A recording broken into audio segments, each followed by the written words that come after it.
Yeah, no, we're not pushing, of course, like the 90s today, but pushing 70, which Christopher Nunley, not only is that on the way, but then you say it's going to really cool down quickly. Yeah, we have a big temperature swing. We have almost a summer-like upper area of high pressure that is building over the western U.S. That extends into Washington. That's allowing for those warm temperatures this afternoon. And when you factor in that upper area of high pressure, we have that offshore flow, those winds flowing from east to west across the state. Those temperatures, they are heating up efficiently, already 10, almost 15 degrees warmer at this hour compared to this time yesterday. So those temperatures, they are heating up efficiently. Beautiful look over Elliott Bay. You can see the sunny skies, a little bit of upper level clouds moving in. That's really not going to affect our temperatures. Already sitting at 60 degrees here in Seattle, and some areas are already in the mid to upper 60s at this hour. Everett, good afternoon there, as well as Bremerton, 65 degrees. Forks sitting at 67 degrees. That easterly wind there, that offshore flow, allowing those temperatures to warm up efficiently. And I think this model really not handling the temperatures too well. I think it's going to be a touch warmer than what this model is showing, but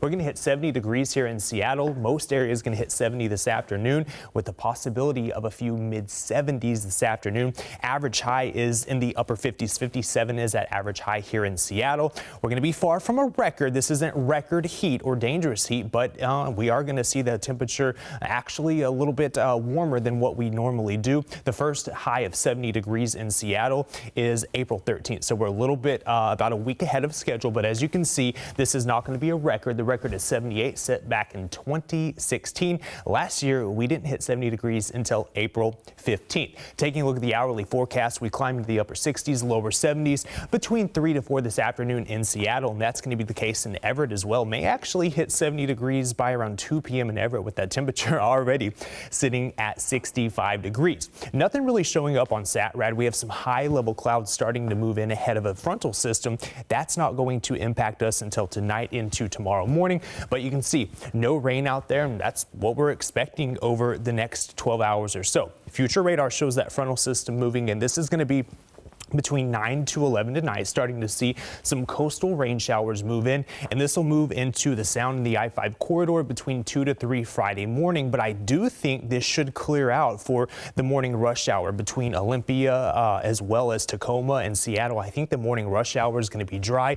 There could be a few rain showers from Shoreline to Everett tomorrow morning. We'll see a brief break. However, there will be a convergence zone that eventually sets up between Seattle and Everett, and that'll kind of waffle around the area throughout the late morning into the afternoon and evening hours, possibly impacting that evening commute. And it could also dump some heavy snow for Stevens as well as Snoqualmie Pass tomorrow afternoon. So just keep that in mind if you have any travel plans along Highway 2 or Interstate 90. There could be some snow showers in that active pattern. It's going to continue. This upper area of high pressure, short-lived. It's going to bounce to the southwest, start to weaken, and we're going to see a trough building over the area. That's going to allow for that active weather period across the area from this weekend into early next week. And notice this ridging out over the Pacific. This is going to shoot up into parts of Alaska, and that allows for that trough to dig down here into the Pacific Northwest and kind of just stay in place, which is going to significantly drop those snow levels. We're talking about the possibility of some lowland snow down to maybe 300 feet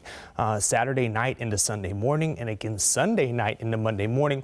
Not expecting any accumulations, but temperatures are going to be pretty cool out there. We're going to fall well below average, so 70 today, 52 for your Friday, and then Steve, we're talking about that lowland snow possibility Saturday night into Sunday morning with highs in the 40s. 70 and snow in the same potential forecast. That's pretty cool. All right. Thank you, Christopher.